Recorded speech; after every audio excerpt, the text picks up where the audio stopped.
Billionaire twins rejected every meal cooked by all the maids until one poor maid with a painful past walked in.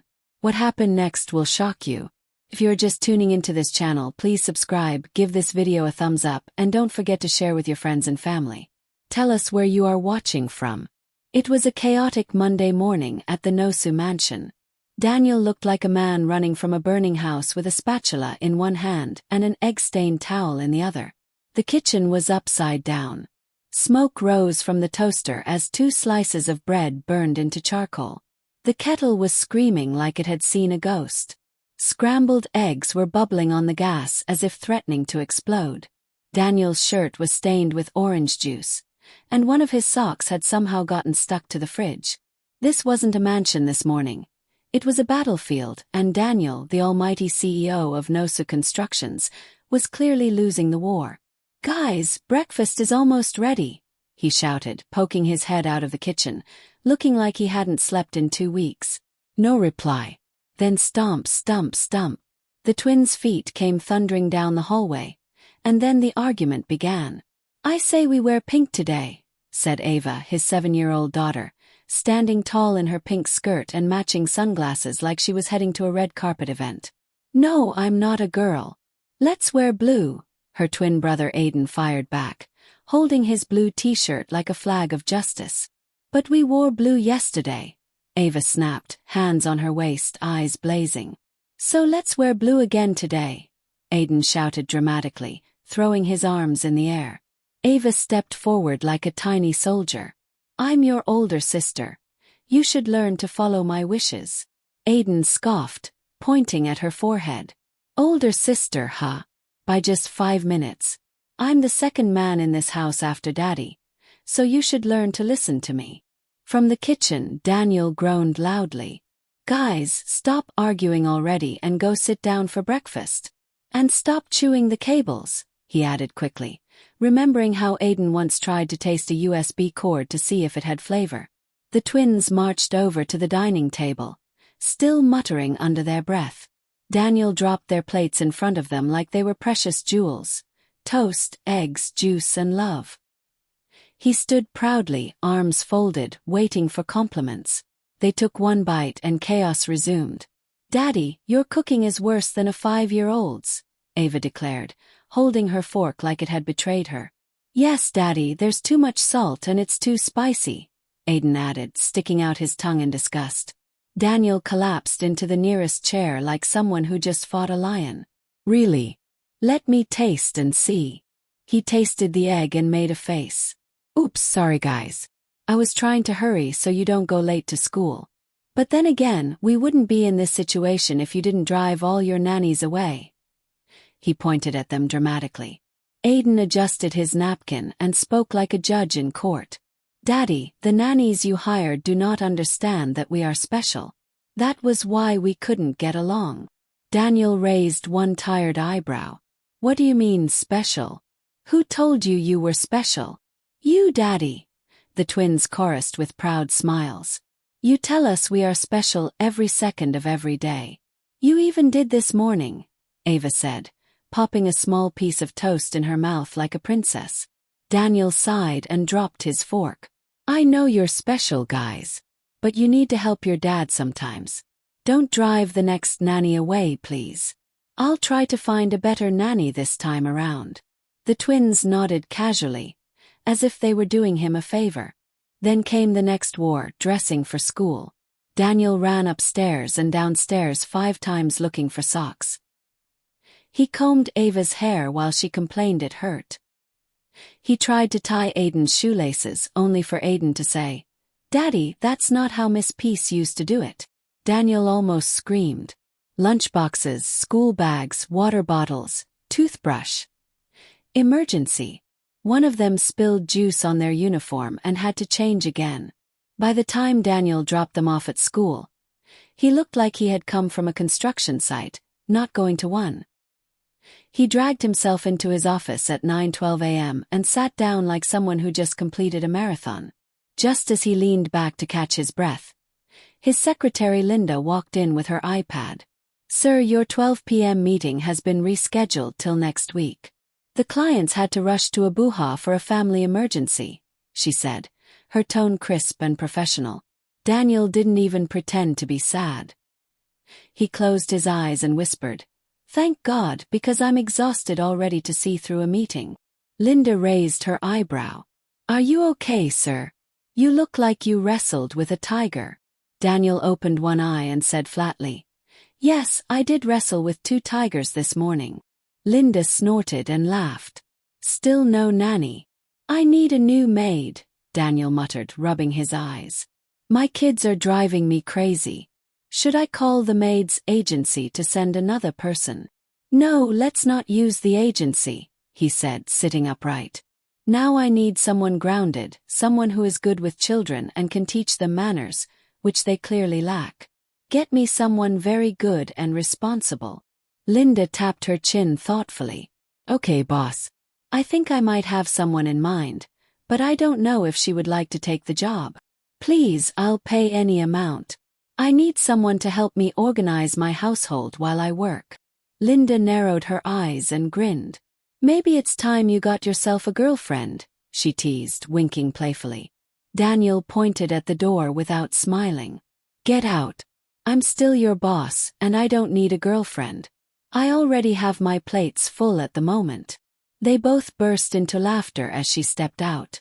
Daniel leaned back in his chair, but deep down he was wondering, was there really someone alive who could handle Ava and Aiden Nosu? Linda had already picked up her phone. Somewhere across the city, her best friend's phone was about to ring, and life was about to change forever. Across town, in a quiet compound that smelled permanently of sadness and boiled yam, Valerie was lying on the bed in her wrapper like someone who had given up on the concept of happiness. Her eyes were fixed on the ceiling, watching the tired fan spin slowly as the life she once dreamed of. Her heart was heavy, her spirit cracked. But it wasn't silence she feared, it was the word she had come to live with: unfruitful vine, empty calabash, useless housewife with nothing to show. What exactly are you doing in my son's house if you can't give him a child? That was her daily soundtrack. Not one day passed without her name being dragged through mud. She lay there now, not asleep, just existing, when her phone began to ring. Linda calling. Her best friend, her only friend. Valerie blinked, as if waking up from a long dream, and grabbed the phone. "Hello," she answered quickly. "Babe, are you still looking for a job? My boss is looking for a nanny to take care of his children and his household. The pay is massive." Valerie sat up like someone who just got delivered. She quickly adjusted her wrapper and wiped the corners of her mouth like she had visitors. Yes, I'm interested in the job. Anything that will take me out of this house for fresh breeze." Linda laughed softly but kept her tone low and honest. "Okay, but I must warn you, those kids are baby tigers. Oh, you will need to be patient to win their trust. They lost their mother when they were young, so they haven't really accepted anybody. Deep down they are very sensitive. Their father has employed 15 maids in the past 3 years. I hope you will last longer than a day, Valerie gave a tired chuckle. "I will try my best. I really need this job." Linda's voice dipped with concern. "How are you? Is your husband and mother-in-law still giving you walla?" Valerie sighed, and that sigh carried years of pain. "My sister, things are now worse. They call me names every minute of the day. Barren lizard, dry land, unfruitful vine, etc. Mama Martins has even moved in permanently, and she's threatening to bring in a second wife." Linda hissed loud and long. "Wicked people." Valerie continued with a broken voice. "Martins is not even helping matters. He says all I do is eat his money and not produce anything, not even a female child. So I really need this job." Suddenly, as they were talking, a thunderous voice erupted from the living room like a local thunder god. "Valerie! Valerie!" Valerie froze. "Come and boil water for me to bath. All you do is eat my son's money without producing a child." Linda was still on the line, but Valerie didn't speak. She just sighed again. "I have to go," she whispered. She ended the call, stood up slowly, tied her wrapper tighter like battle armor, and stepped out of the bedroom into the chaos. There sat Mama Martens, arms folded, mouth ready for war. Her scarf was tied like a market warrior, and her eyes scanned Valerie like expired tomatoes. "Look at you. You're lucky I let you live here. When I bring another wife and she gets pregnant fast, I will drive you out like a goat." Valerie said nothing. What was the point? She used to be a big project manager working with the state government, a woman of status. Her shoes echoed through the corridors of power. Her emails moved files. Her signature signed dreams into reality. Then came marriage. Then came Martins. He begged, "Resign, baby. Let's build our home together. I earn enough for both of us." And when she hesitated, Mama Martins doubled the pressure. "All these big woman jobs are the reason your womb is not settled. Leave office if you want to carry baby." Valerie eventually obeyed because love, they said, requires sacrifice. She resigned. She stepped out of her destiny and into a disaster. Now she was standing in a kitchen, boiling water for the same woman who called her a disgrace with every breath. She didn't speak, she didn't shout. She lit the gas and stood beside it, staring at the flames. That evening, after the house had gone quiet and Mama Martins had finished barking at every living thing, including the lizard on the fence, Valerie sat by the window and stared into the street. The street was still. The sun was going down. Her phone was silent again, but her heart was crying for a way out. A voice inside her whispered, "Don't miss this chance." She didn't know if she could handle rich children with attitude. She didn't know if the job would be easy or if the man she was going to work for would treat her like a human being. But she knew one thing. This house was a grave, and the job, it might just be the lifeline. One sunny Wednesday afternoon, Valerie stood outside a towering glass building, clutching a slim file to her chest and whispering prayers under her breath. Her legs were shaking. Her edges were sweating. The gate alone looked like it could ask you to return to your village if your confidence wasn't intact. But Valerie wasn't here to be scared. She was here to breathe again. As she stepped into the reception, cool air hit her face. Expensive perfume, quiet hallways, security men in suit and tie. Everything screamed class. She took the elevator to the top floor, staring at her reflection in the shiny door. She looked decent, clean, strong, like someone with something to prove. When she reached the office, she took a deep breath and knocked. A deep male voice called out, "Come in." Valerie entered carefully. The office was wide and luxurious, with a desk so large it could hold a family meeting. Daniel Nosa sat behind it, focused on his laptop, eyes glued to the screen. He didn't look up. "Have a seat," he said flatly. Valerie sat, her heart pounding like it was fighting for freedom. There was a pause. He kept typing. Then, without looking at her, he said, "So, I hear you are very good with children." "Yes, sir," she replied quickly, her voice a little shaky. Still typing, Daniel asked, "Good. Do you have any degree in hospitality or special care for children?" Valerie blinked. The question came like a slap. "A degree for nanny?" she asked, trying not to laugh nervously. "I don't have any degree, but I have experience. I'm the first daughter in my family. I literally raised all my younger siblings. And I'm a children's Sunday school teacher in my church. So I have over 20 years of experience taking care of children." Daniel finally looked up, and for the first time, Valerie saw a flicker of amusement on his face. He closed his laptop gently. "Okay, I've heard you," he said, trying not to smile. "My secretary has said a lot about you, and I want to give you a chance. Your salary is $500,000. I'll send you a written contract with the terms of working in my house. I hope you last more than a month with my children." Valerie's mouth opened slightly. She stood up quickly, nearly knocking her chair over. "Thank you, sir," she said, holding her file like a newborn baby. As she walked out of the office, she felt a tear slip down her cheek. This one wasn't from pain. It was from hope. That night, she rushed home to tell Martins, her husband, the good news. He was lying on the couch like a tired landlord, flipping through channels with the energy of a goat chewing gum. "Honey, I was hired today for the job I told you about last week." He didn't even look at her. His eyes stayed glued to the TV. The nanny job. Good for you, he muttered, popping peanuts into his mouth. Then, without blinking, he added, so you can take care of other people's children but you can't produce your own? What an irony. Valerie stood there frozen. That sentence hit her so hard it echoed inside her chest. But she didn't cry, she didn't argue. She turned around, walked to the bedroom and closed the door. That night she didn't sleep. She ironed her clothes 3 times. She arranged her handbag like it was a first aid kit. She packed a small scarf in case the twins tried to strangle her.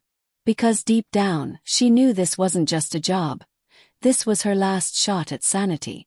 The next week, she resumed work at the Nosu mansion. But she didn't walk in like a housemaid. She walked in like a general in disguise. She had on her most flexible shoes, her scarf pinned tightly, and her spirit prayed up. She stepped into the living room and saw them. The twins, Ava and Aiden, seated like royalty, their eyes glued to iPads, their small faces already showing signs of war. She smiled brightly. Hi! They didn't blink. She tried small talk. Nothing. Not even a, who are you? When breakfast came, she nearly lost her mind. She begged, she bribed. She negotiated like she was dealing with politicians. They still misbehaved. One poured milk on the floor to feed her imaginary dog. The other hid one shoe in the fridge. Valerie was spinning. Meanwhile, upstairs behind the staircase, Daniel was watching silently. He stood with a cup of tea, shaking his head in quiet pity. Will this one last 1 week? He whispered to himself and walked away. By nightfall, Valerie had a headache that felt spiritual. Day 2 wasn't much better. But by day 3, she had studied them well. And on day 4 she struck. Before they got home from school, Valerie gathered all their toys, game consoles, tablets, iPads, everything, and hid them inside a blanket, zipped up and shoved under their bed. When the twins came home, they went upstairs and screamed in panic. My stuffed bunny is missing. Eva cried. My race car is gone. Aiden shouted. They came running to the living room in full panic. Valerie was seated, sipping juice and watching TV like someone who knew nothing. Miss, we can't find our toys. I think someone has stolen all our toys. I can't find my stuffed bunny. Ava wailed, holding her chest like a widow. Valerie widened her eyes. Really? You can't find your toys? Where did you leave them? In our room, they replied. She nodded calmly. Could it be that someone snuck in while I was asleep on the couch and stole them? Let's call the police. Aiden said. Yes, let's call them to report missing toys. Ava added, eyes wide with fire. Okay, Valerie said. She picked up her phone and quickly texted Linda to play along. Then she dialed. Hello, officer. I'm calling to report stolen property. My twins' toys and iPad have been taken by an unknown person, and they're really upset. Can you send someone to investigate? Yes. Oh, next week. Understand, officer. Thank you. She ended the call. Guys, the officers said they'll send their men next week. They have too many emergencies at the station. Eva gasped. Next week. This is an emergency. I can't sleep without my bunny, she added dramatically. Valerie folded her arms. Okay, let's do this, let's search the house. Maybe the thief hid them somewhere. The twins nodded and ran ahead. Wait, Valerie said, stopping them. I have something to say before I help you look for your toys. You've treated me very poorly since I resumed. I'm trying to help, but you're not letting me. Your dad is really worried about you. He loves you deeply. That's why he hired me. The twins looked at her, suddenly quiet.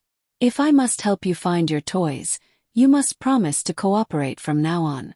No more misbehaving, no more littering the house, no more skipping meals, and no more cartoons at unauthorized hours. Do we have a deal? Aiden looked at Ava. Ava nodded. Okay, fine.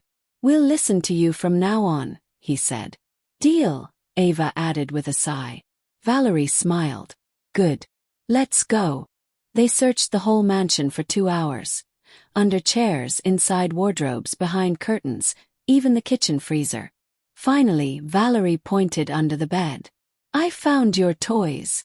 They rushed over and there it was. The iPads, toys, everything. "My bunny!" Eva screamed. "My iPad!" Aiden shouted. "I think it was here all along," Valerie said with a proud smile. "Really? But we searched everywhere," they said, confused. "Well, maybe you didn't look well enough," she replied.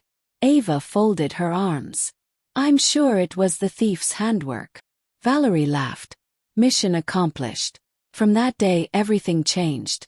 They listened, ate their meals, told her secrets. "You're the best cook in the whole world," they said one afternoon, licking fried rice off their spoons.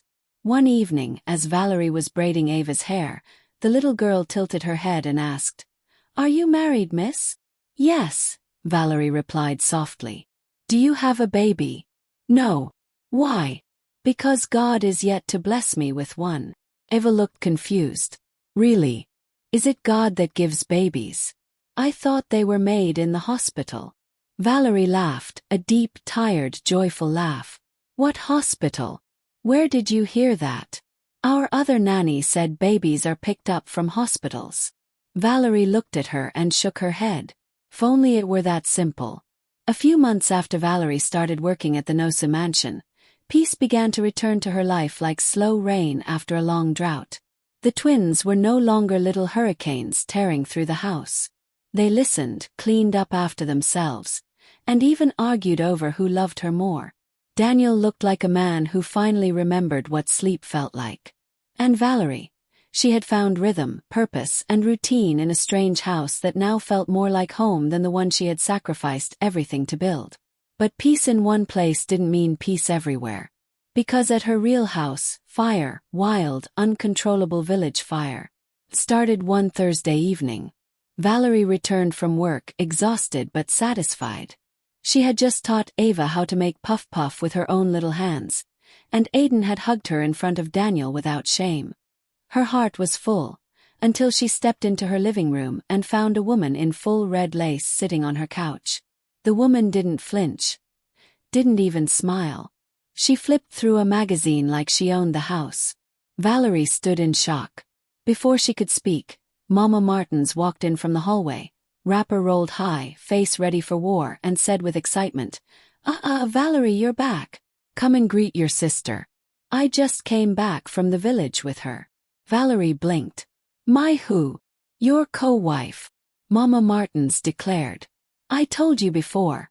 I will not let my son's destiny die in your barren hands. This one is fresh. Her womb is vibrating with anointing." Just then Martins walked in, holding a nylon bag of suya, chewing like nothing was wrong in the world. Valerie turned to him, expecting him to say it was a joke. He didn't even look at her.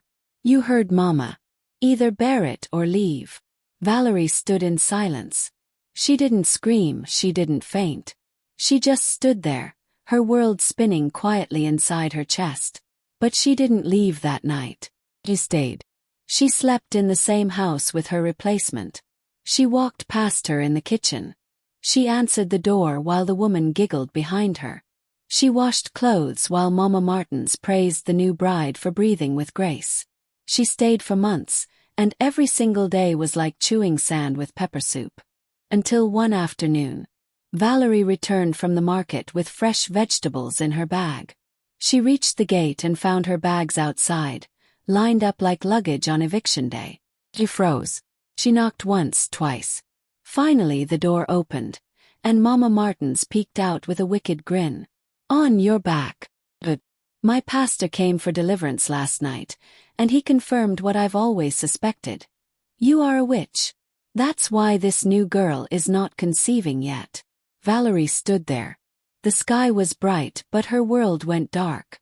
Mama Martins continued, "Pack your things and go before your spirit poisons her womb again." He shut the door. Valerie didn't speak. She didn't beg. She didn't ask where Martins was. She just stared at the locked door for 10 full minutes. Then slowly bent down, picked up her bags and walked away. No one stopped her. That was how a wife became a stranger. A woman who once filled the house with cooking, prayers, and love, reduced to just another bag at the gate. She called Linda, the only person she could still trust. When Linda opened the door and saw her standing there, dusty, sweaty, broken, she didn't say a word. She pulled her inside and hugged her tight. "Sit down. Do you want tea or tears first?" Valerie dropped her bag and collapsed into her best friend's arms. "I gave them everything," she whispered. "My name, my womb, my peace. And now I'm the witch they blame for their foolishness." Linda sighed and kissed her forehead. "They will beg. God is still alive." Valerie didn't go to work the next day. Her eyes were puffy. Her hair looked confused, her spirit absent. She texted Daniel. "Good morning, sir. I have a family emergency. I won't be able to come in today. I'm sorry." He replied within seconds. "Take your time. Let me know if you need anything." But Valerie didn't need anything. She needed to feel human again. She stayed inside Linda's house for a full week.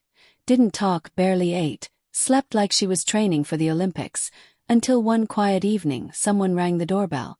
Linda opened the door. Daniel stood there with Ava and Aiden. The moment the twins saw her, they screamed like someone pressed a joy button. "Miss!" They ran to her and wrapped their arms around her waist like they hadn't seen her in years. "You look like a zombie, miss. Are you sick? Are you hurt? We miss you." Valerie knelt down and hugged them tight, tears rolling uncontrollably. "We are hungry," Aiden pouted. "We haven't eaten in 1 year," Ava added, blinking dramatically. "The food doesn't taste like yours," Aiden sniffled.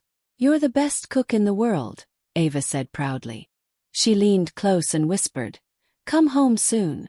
I will drive away the boogeyman from your dreams, okay?" Valerie let out a shaky laugh and nodded. She rushed to the kitchen and made noodles with sausage and egg. The twins devoured it like they had escaped prison. Meanwhile, Daniel pulled her aside. "I heard what happened," he said softly. "I'm really sorry, Valerie. Just know that we're here for you anytime, any day." Valerie swallowed the lump in her throat. "Thank you, sir." Daniel looked at her. "So what's the plan now? Is the divorce final? Where will you stay?" He shrugged. "I plan to get a small apartment later this week and resume work." He was quiet for a moment, then said, "Why don't you just move in with us? Rent-free, transport-free, free food. That way you can save money and plan something for yourself. I'm sure you don't want to remain my children's nanny forever." Valerie shook her head immediately. "I don't think that's a good idea, sir. I mean, what will people say? And my reputation as a witch and a barren lizard will not be good for you if I move in." Daniel chuckled. "That's nonsense. Are they the ones carrying your pain with you? You deserve peace, Valerie. You've earned it. But no pressure, think about it." Just then, the twins yelled from the living room, "We want to sleep here tonight." "No," Daniel called out. "School tomorrow. Let's go." As they left, Ava looked back and blew Valerie a kiss. Valerie stood by the window, blinking fast, heart beating differently. That night, she sat in Linda's room, staring at the ceiling. And by 11:32 p.m., she picked up her phone and typed, "I'll move in tomorrow." She hit send, ready to forge ahead. This is not the end. What is the fate of Valerie? What happens to Martins and his new bride? Will Valerie survive in the Nosu mansion? Stay tuned for more drama in the Nosu mansion in the next episode. And until I bring the next episode your way, bye for now.